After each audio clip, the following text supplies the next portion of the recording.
سلمت قلبي يا ربي لتغسله رفعته لك من خوفي. بسم الله الرحمن الرحيم. السلام عليكم ورحمة الله وبركاته.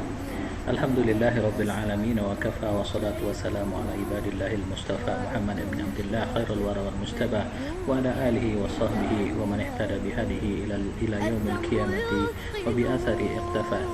وبعد, puji syukur kehadirat Allah Ta'ala. Alhamdulillah, pada hari ini Allah pertemukan kita kembali melalui virtual ini. Mudah-mudahan pertemuan ini dalam berkah dan ridha Allah Ta'ala.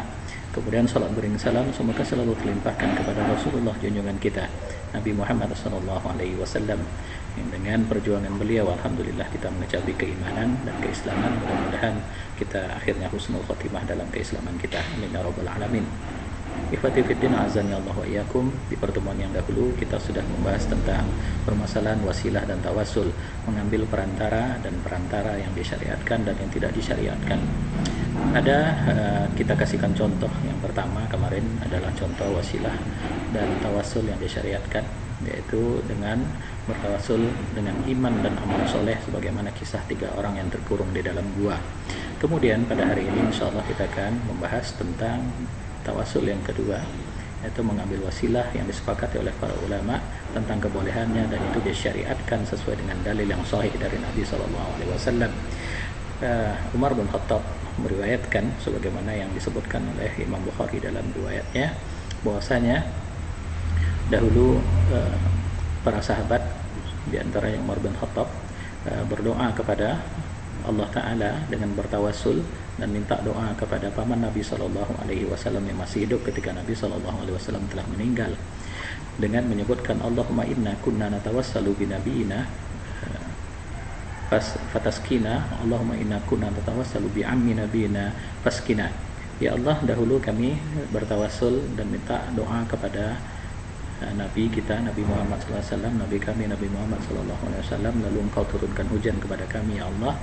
Dan sekarang kami bermohon kepadamu, ya Allah, dengan bertawassul, mengambil perantara, dengan minta paman Nabi kami untuk mendoakan agar diturunkan hujan, maka turunkanlah hujan, ya Allah. Hadis ini diriwayatkan oleh Imam Bukhari. Ikhwati fiddin, azzani Allah wa iyyakum.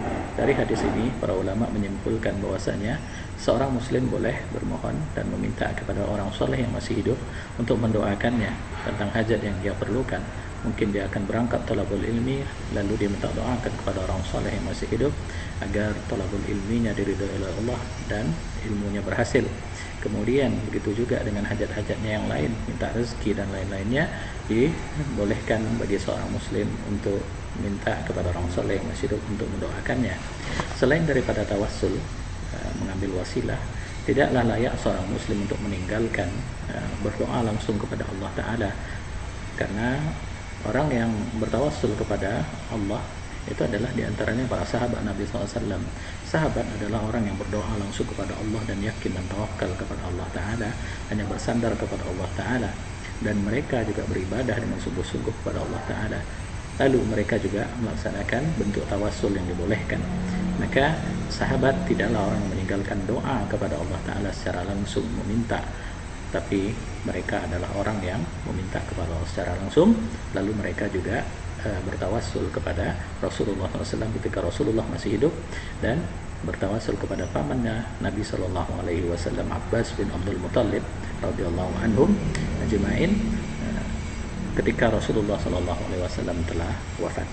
Maka bentuk tawassul yang kedua ini adalah bagian dari tawassul yang dibolehkan juga. Maka seorang muslim tidaklah dilarang untuk mengambil wasilah dengan cara yang kedua ini, sebagaimana yang diriwayatkan oleh Imam Bukhari, dan ini disepakati kebolehannya oleh para ulama. Ini adalah bagian dari tawassul yang masyru' yang kedua yang diajarkan oleh Rasulullah SAW dan para sahabat. Mudah-mudahan hal ini bermanfaat. Demikian yang dapat kami sampaikan, dan wabillahi taufiq wal hidayah. Wassalamualaikum warahmatullahi wabarakatuh.